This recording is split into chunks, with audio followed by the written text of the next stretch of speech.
Subscribe now and press the bell icon. Never miss an update. Hello दोस्तों, नमस्कार। स्वागत है आप सभी का स्टडी विद भूषण के यूट्यूब चैनल पर। ओ लेवल की तैयारी कर रहे हैं सभी स्टूडेंट्स के लिए ये हम लेकर आए हैं 5वां प्रैक्टिस सेट। इसके पहले कि अगर आपने सभी प्रैक्टिस सेट को नहीं देखा है तो वीडियो के प्लेलिस्ट पर जाकर सारे वीडियोस को आप देख सकते हैं। M2 R5 का ये जो क्लास हमने आपको लगातार दे रहे हैं, ये आपका वेब डिजाइनिंग एंड पब्लिशिंग है। देखिए 6 रिवीजन की बात करते हैं तो ये अभी अपडेट में है पूरी तरह से। अभी जो है ये अपडेट नहीं हुआ है। आपको अभी फिलहाल R5 यानी आपका 5वां रिवीजन ही आपके एग्जाम में जुलाई 2022 के एग्जाम में आने वाला है। तो आपको किसी भी प्रकार की कोई डाउट नहीं होनी चाहिए कि आपको 6 रिवीजन पढ़ना है या 5th रिवीजन पढ़ना है। देखिए अभी आपको जो है जब आप अपना टाइम टेबल निकालेंगे उसमें आपको M1 R5, M2 R5, M3 R5, M4 R5 यही आपका 5th रिवीजन चल रहा है और इसी से संबंधित आपके एग्जाम में क्वेश्चन पूछे जाएंगे। अभी हम आपके वेब डिजाइनिंग का पूरी क्लास आपको दे रहे हैं। इसके बाद शुरू करेंगे हम M2 R5, M3 R5 जो बचे हुए आपकी सब्जेक्ट हैं उनको शुरू करेंगे। जो आपका information technology, tools and networking, चाहे आपका प्रोग्रामिंग एंड प्रॉब्लम सॉल्विंग हो, इंटरनेट और थिंग्स हो, ये तमाम जो आपके सब्जेक्ट बच रहे हैं उनकी भी प्रैक्टिस हम जल्दी करवाएंगे। पहले इसकी वेब डिजाइनिंग की जितने भी प्रैक्टिस क्लासेस हैं आप सभी क्लासेस को कर लीजिए। चलिए वीडियो की शुरुआत करते हैं। एग्जाम से पहले देखिए एग्जाम आपका जुलाई में है, सभी को पता भी है, बार बार कहने की आवश्यकता नहीं है। उसके पहले आपको सभी प्रैक्टिस सेट मिल जाएंगे, चाहे आपका M1 R5 हो चाहे आपका M4 R5 हो। पहले क्वेश्चन से शुरुआत करते हैं। ट्रांसफॉर्मेशन कमांड सिलेक्शन में परिणाम को उल्टा प्रदर्शित करता है। तो रोटेट, स्क्यू, अपोजिट, फ्लिप। तो ट्रांसफॉर्मेशन कमांड सिलेक्शन में परिणाम को उल्टा प्रदर्शित करता है फ्लिप। आपको ध्यान रखना है, option number D right answer हो जाएगा। फ्लिप जो है ट्रांसफॉर्मेशन में कमांड सिलेक्शन में परिणाम को उल्टा प्रदर्शित करता है। अगला प्रश्न देखते हैं। निम्नलिखित में से वेब सर्वर कौन है? Mozilla, Firefox, postfix, bind, Apache. यहां आपसे पूछा जा रहा है वेब सर्वर कौन है। वेब सर्वर आपको बताना है। देखिए कंफ्यूजन आपको इस क्वेश्चन में हो सकता है क्योंकि मोजिल्ला को देख करके आपको मोजिल्ला आपका ऑप्शन भी आ रहा होगा, लेकिन मोजिल्ला फायरफॉक्स जो है एक वेब ब्राउज़र है। यहाँ वेब सर्वर की बात की जा रही है तो अपाचे आपका सही जवाब हो जाएगा, ऑप्शन नंबर डी। बढ़ते हैं अगले प्रश्न पर।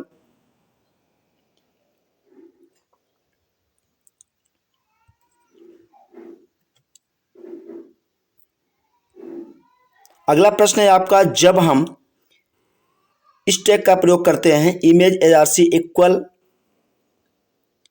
डबल इन्वर्टेड कामा में आपका इमेज डॉट PNG, ये टैग जब हम लिखते हैं तो डबल कोट के अंदर इमेज डॉट PNG क्या बताता है? ये जो डबल इन्वर्टेड कामा के अंदर img डॉट PNG है ये क्या बताता है? Element, attribute, value, operator. तो जब हम इस टैग को लिखते हैं तो डबल कोट के अंदर ये जो डबल इन्वर्टेड कामा के अंदर img डॉट PNG है ये वैल्यू को बताता है। Option number C right answer हो जाएगा। अगला क्वेश्चन देखते हैं। नोटपैड प्लस प्लस सपोर्ट करता है। देखिए हमने यहाँ हिंदी और इंग्लिश दोनों माध्यम में क्वेश्चन को लाया है ताकि जो भी विद्यार्थी इंग्लिश मीडियम से पेपर देंगे उनको भी कोई परेशानी ना हो, ये बात आप ध्यान रखिएगा। तो नोटपैड प्लस प्लस सपोर्ट करता है syntax, highlighting, regular expression, auto complete, उपरोक्त सभी। तो नोटपैड प्लस प्लस ये जो आपका सपोर्ट करता है ये सिंटैक्स, हाईलाइटिंग इसको भी सपोर्ट करता है, रेगुलर एक्सप्रेशन इसको भी सपोर्ट करता है, ऑटो कंप्लीट इसको भी नोटपैड प्लस प्लस सपोर्ट करता है। तो यहाँ आपका option number D right answer हो जाएगा। उपरोक्त सभी ऑल ऑफ द एबव। बढ़ते हैं अगले प्रश्न पर। अगले प्रश्न की बात करते हैं, किसी विशिष्ट ग्रुप के मेंबर के रूप में उनकी पहचान करने के लिए कई HTML या XHTML एलिमेंटों में कौन सा एट्रीब्यूट जोड़ा जा सकता है? ID, div, class, spam. तो किसी विशिष्ट ग्रुप के मेंबर के रूप में उनकी पहचान करने के लिए कई HTML एलिमेंट में क्लास एट्रीब्यूट जोड़ा जा सकता है। तो यहाँ आपका ऑप्शन नंबर सी सही जवाब होता है। अगला प्रश्न देखते हैं।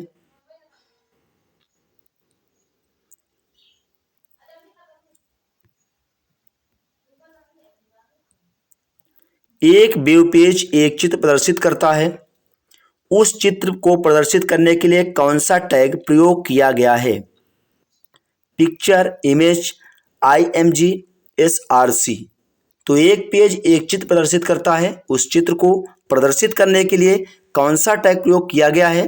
तो आपका IMG टैग प्रयोग किया गया है। ऑप्शन नंबर सी सही जवाब हो जाएगा। बढ़ते हैं अगले प्रश्न की ओर।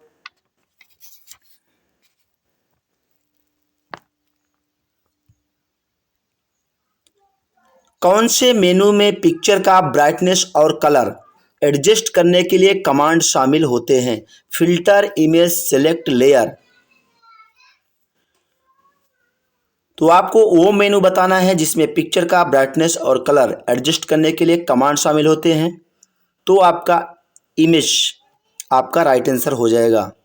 इमेज मेनू में पिक्चर का ब्राइटनेस और कलर एडजस्ट करने के लिए कमांड शामिल होते हैं। अगला प्रश्न देखते हैं। निम्नलिखित में से कौन सा एक सर्च इंजन है? आपको सर्च इंजन बताना है। ट्विटर, फेसबुक, माई स्पेस, गूगल।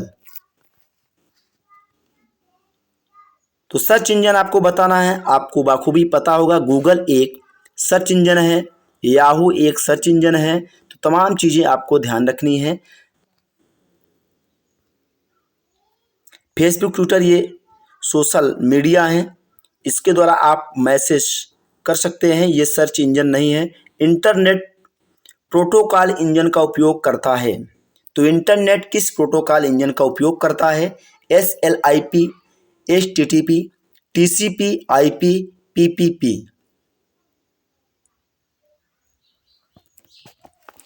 तो इंटरनेट किस प्रोटोकॉल इंजन का उपयोग करता है?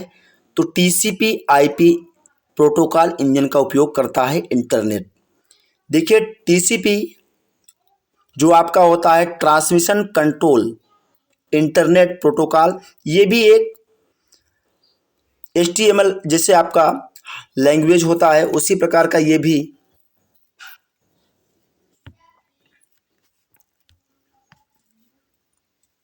इसका काम थोड़ा सा अलग होता है, बस ये आपको ध्यान रखना है। इसका पूर्ण रूप आपके एग्जाम में भी पूछा जा सकता है TCP का, तो आपको ध्यान रखना है ट्रांसमिशन कंट्रोल इंटरनेट प्रोटोकॉल।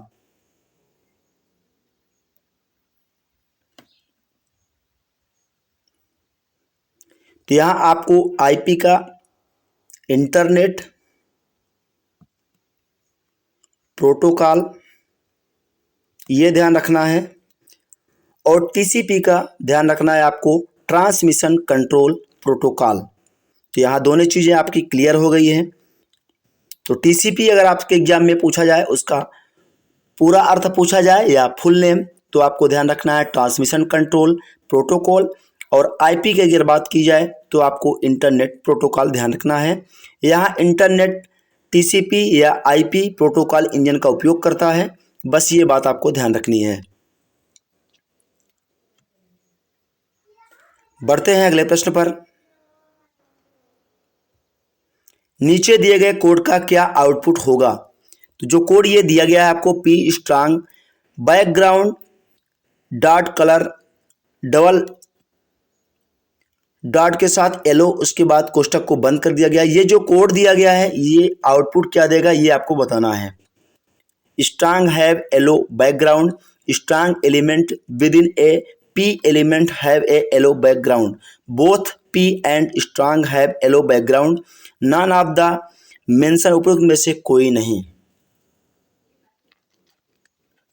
तो यहाँ आपको जो कोड दिया गया है ये क्या आउटपुट देगा, तो ये जो है strong element within A P element have A yellow background, यही आउटपुट देगा। ये जो कोड दिया गया है आपको पी स्ट्रांग कोष्टक में बैकग्राउंड डैश के साथ कलर लिखा गया है, डबल डॉट के साथ येलो, उसके बाद आपका कामा को बंद कर दिया गया है। बढ़ते हैं अगले पृष्ठ पर।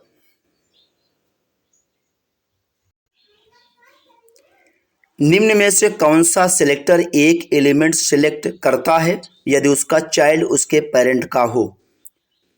डबल डॉट्स के साथ रूट दिया गया है, डबल डॉट्स के साथ NTH dash of dash type कोष्टक में आपका N, और ऑप्शन सी में है आपका only dash child none of the above. आपको चूज करना है कि दिए गए कौन सा ऐसा सेलेक्टर है जो एक एलिमेंट सेलेक्ट करता है यदि उसका चाइल्ड उसके पेरेंट का हो। तो आपका only dash child, option number C right answer हो जाएगा। अगला क्वेश्चन देखते हैं।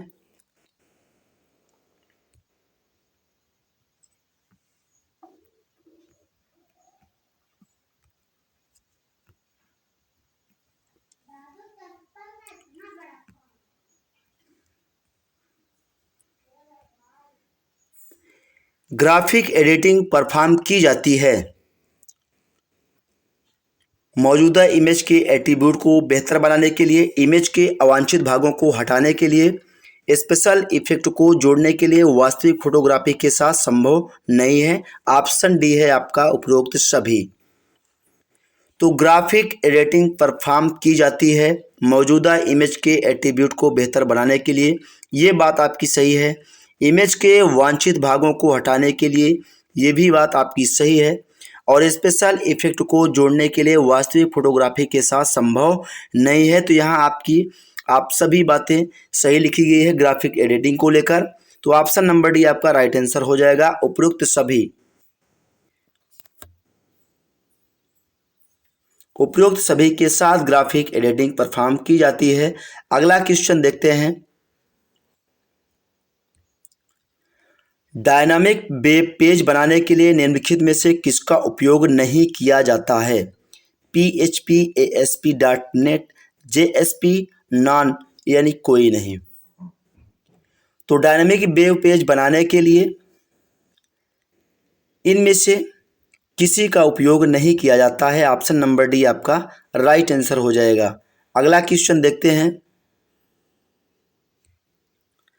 हम CSS कोड के साथ कमेंट कैसे लिख सकते हैं। ऑप्शन ए आपका स्लैश के साथ स्टार, एक कमेंट फिर स्टार, आपका स्लैश दिया गया है। ऑप्शन बी में डबल स्लैश के साथ एक कमेंट डबल स्लैश लगाया गया है। और सी में आपका टैग दिया गया है स्लैश के साथ एक कमेंट फिर आपका स्लैश लगाया गया है। ऑप्शन डी में जो टैग है आपका ग्रेटर देन के साथ एक कमेंट लिखा गया है। यहाँ आपको CS कोड के साथ कमेंट कैसे लिख सकते हैं वो कोड आपको बताना है। तो सही जवाब हो जाएगा आपका ऑप्शन नंबर ए। इसका आंसर आप लोगों को पता भी होना चाहिए, इसके पहले के वीडियोज में हमने देखा भी था। तो यहाँ स्लैश के साथ स्टार, एक कमेंट फिर स्टार, आपको स्लैश लगाना है। ये कोड जो है आपका कमेंट कैसे लिखना है, आप कैसे लिख सकते हैं इसका प्रयोग करके। अगला क्वेश्चन देखते हैं। HTML में मेटा टैग के बारे में निम्नलिखित में से कौन सा सही है। ऑप्शन ए में आपका दिया गया है ग्रेटर देन और लेस देन के साथ जो टैग के अंदर मेटा लिखा गया है, उसके बाद फिर आपका ट्रिपल डॉट के साथ फिर एक टैग लिखा गया मेटा टैग, उसके बाद आपका Meta name equal double slash के साथ डबल इन्वर्टेड कामा के साथ आपका स्लैश, उसके बाद फिर आपका ग्रेटर देन का सिंबल लगा के इसको बंद कर दिया गया है। ऑप्शन सी में ये जो टैग दिया गया है मेटा डाटा। ऑप्शन डी में आपका मेटा डाटा नेम के साथ दिया गया टैग है। इसमें आपको बताना है HTML में मेटा टैग के बारे में कौन सा सही है। तो 4 टैग आपके सामने दिए गए हैं 4 तरह के। इन्हीं में से आपको चूज करना है। तो यहाँ आपका सही जवाब होता है मेटा नेम। ये जो टैग दिया गया है ऑप्शन बी में आपका सही जवाब है।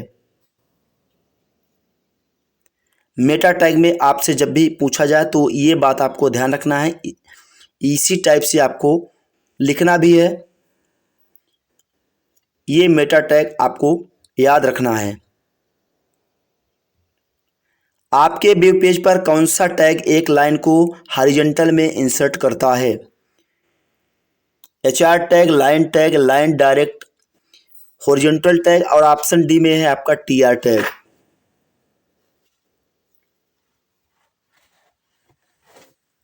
आपके वेब पेज पर कौन सा टैग एक लाइन को हॉरिजॉन्टल में इंसर्ट करता है, ये आपको बताना है।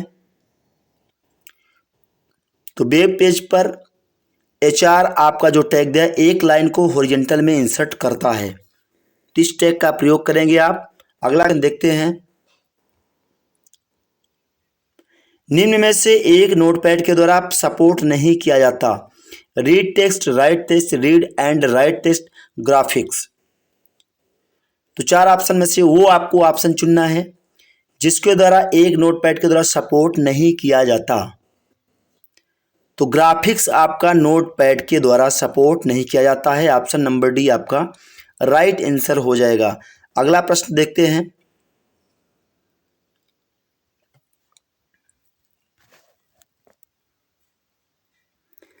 निम्नलिखित में से कौन सा सेलेक्टर ई के सभी एलिमेंटों को सिलेक्ट करता है जिसके पास ATTR यानी एट्रीब्यूट है जो कि दिए गए वैल्यू के साथ समाप्त होता है? यहाँ इसका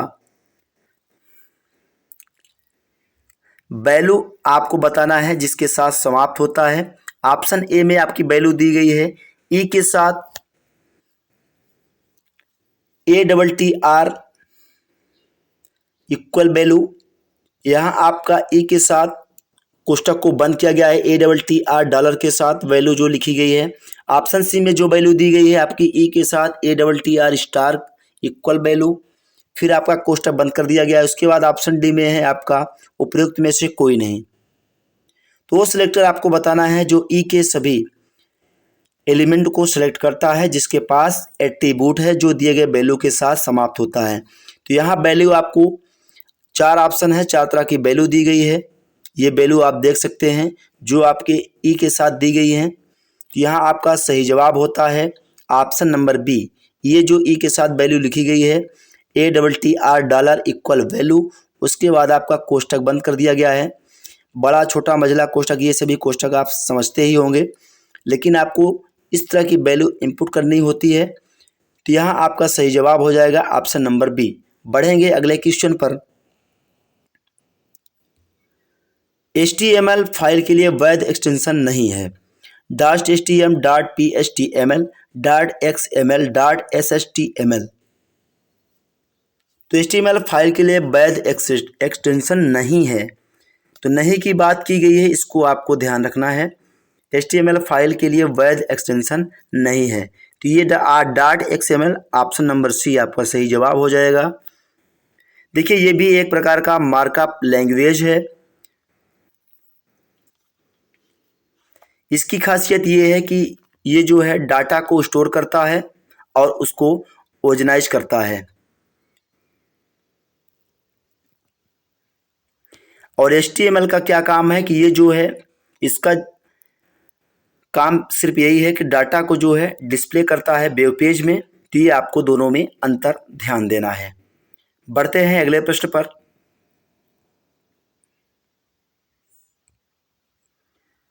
वेरिएबल के मल्टीपल डिक्लेरेशन को किस सिंबल द्वारा अलग किया जाता है? कामा, सेमीकोलन, एस्ट्रिक कोलन। तो जहां हमने इसके पहले भी बात की थी डबल इन्वर्टेड कामा और सिंगल इन्वर्टेड कामा, ये सभी आप जानते होंगे। यहाँ कामा और कॉलन की बात की गई है। तो वेरिएबल के मल्टीपल डिक्लेरेशन को किस सिंबल द्वारा अलग किया जाता है? जब हम अलग करते हैं तो किस सिंबल का प्रयोग करते हैं? तो वहाँ हम कामा का प्रयोग करते हैं। ऑप्शन नंबर ए आपका सही जवाब हो जाएगा। वेरिएबल के मल्टीपल डिक्लेरेशन को कामा सिंबल द्वारा अलग किया जाता है। तो यहाँ से आपका most important question practice set number 5 के पूरे होते हैं। आशा करता हूँ वीडियो आपको अच्छी ज़रूर लगेगी। अगर वीडियो आपको अच्छी लगी है तभी वीडियो को लाइक और शेयर करिएगा। अगर आप चैनल पर नए हैं तभी आप चैनल को सब्सक्राइब करिएगा। मिलेंगे नेक्स्ट अगले प्रैक्टिस के साथ। तो अगला प्रैक्टिस सेट देखने के लिए आपको नेक्स्ट अगले दिन का इंतज़ार करना होगा। मिलेंगे अगले वीडियो में। Thank you for watching.